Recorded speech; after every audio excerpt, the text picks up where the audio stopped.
Alright, wealth-wise fam. Buckle up, because the US housing market just pulled a move we haven't seen in over a decade. Seriously, this is big. Are we on the verge of another massive shift, or is this just a blip on the radar? That's what we're unpacking today. So, what's the big news?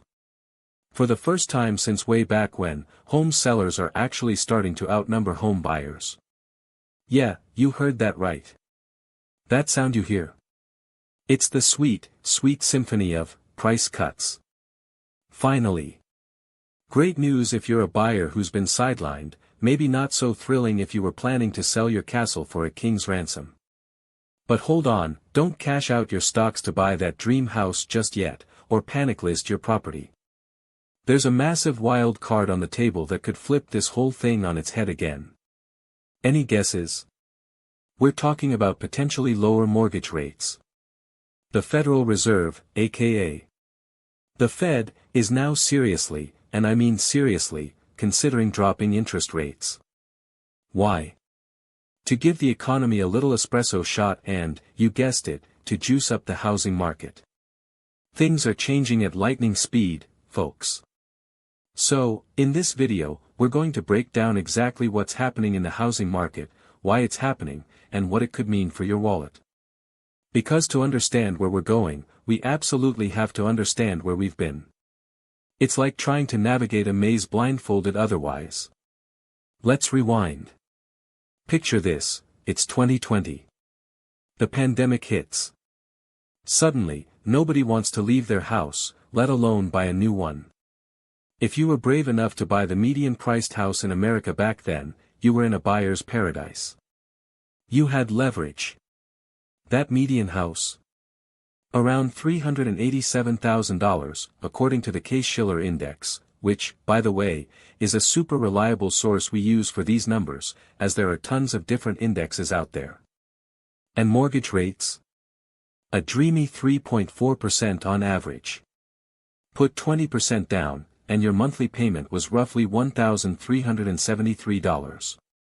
Not bad, right? Then came 2021. The script flipped. People weren't as scared, and those rock-bottom mortgage rates looked mighty tempting. Suddenly, everyone and their dog, and probably their dog's cousin, wanted to buy a house. We saw record bidding wars, homes selling for way over asking. It was nuts. By mid-2021, just over a year later, that same median house. Now selling for $470,000. And mortgage rates? They dipped even further to an average of 3.1%. So, even with a lower rate, your payment on that median house jumped to about $1,816 a month. More house, slightly lower rate, but a bigger bite out of your budget. Okay, let's warp speed to now, our hypothetical 2025. After years of up, and away, it looks like we've hit an affordability ceiling. Prices went ballistic, but incomes, well, they tried to keep up. Now, because housing has become so eye-wateringly expensive for the average Joe and Jane, sellers are finally being forced to make concessions, cut prices, and maybe even throw in the fancy refrigerator. By April 2025, that median house is clocking in at around $585,000. And the average 30-year fixed mortgage rate? Let's call it a hefty 6.5%.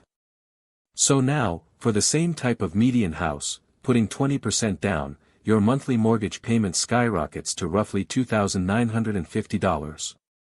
Ouch. Let that sink in. The median house price jumped over 50% from our 2020 example. But the monthly payment? That's up around 115%.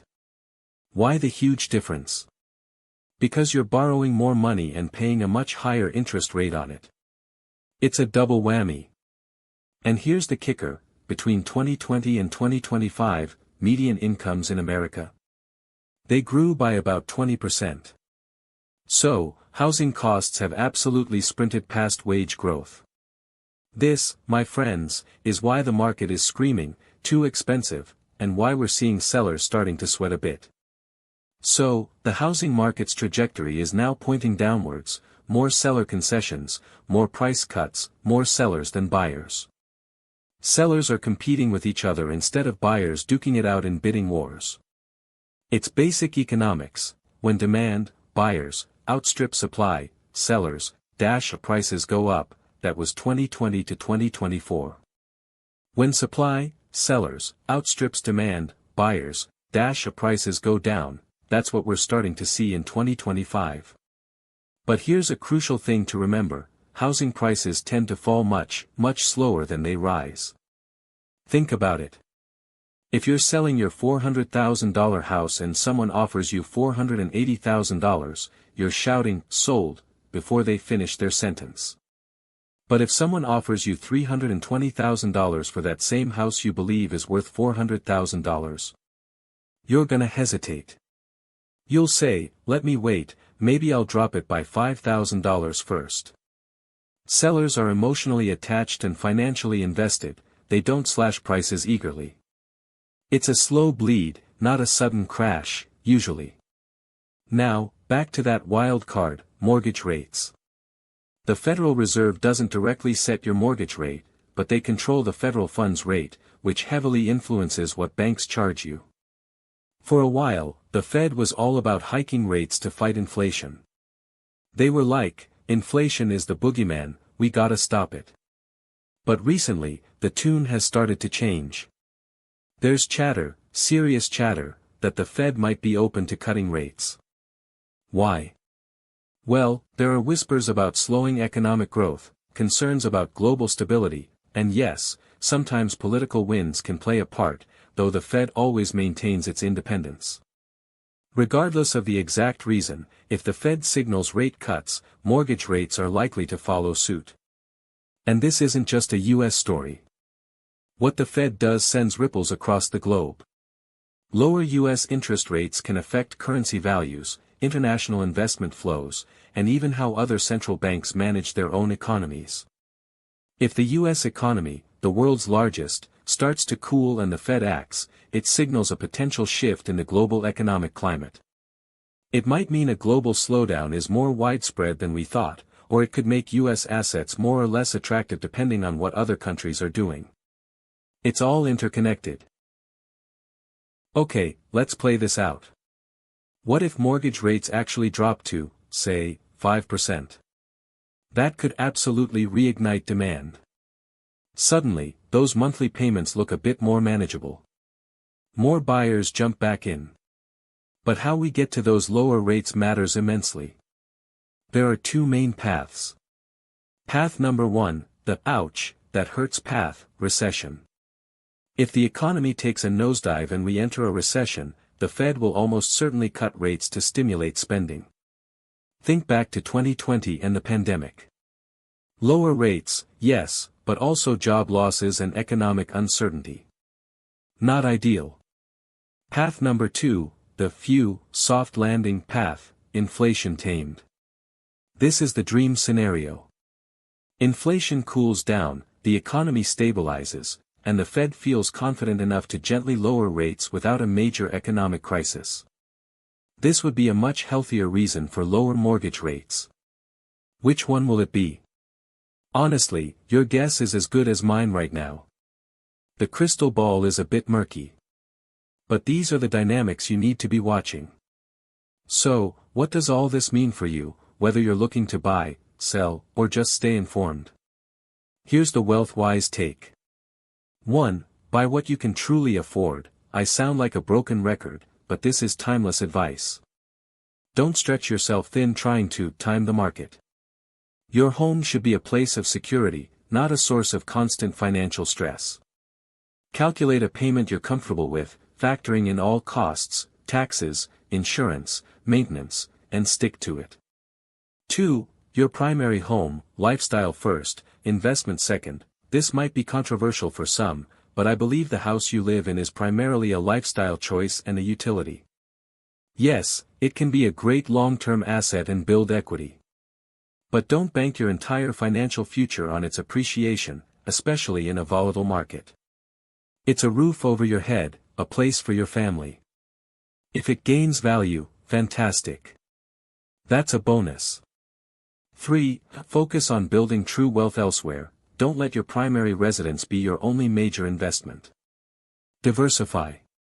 Explore stocks, bonds, ETFs, businesses, your own skills. This is how you build robust, resilient wealth that isn't solely tied to the whims of the housing market. 4. Understand the system, don't be intimidated by it. The financial world can seem complex, even designed to be confusing at times. But knowledge is power. The more you understand about macroeconomics, monetary policy, and market dynamics, the kind of stuff we talk about here on WealthWise, the better equipped you are to make smart decisions and not get caught off guard.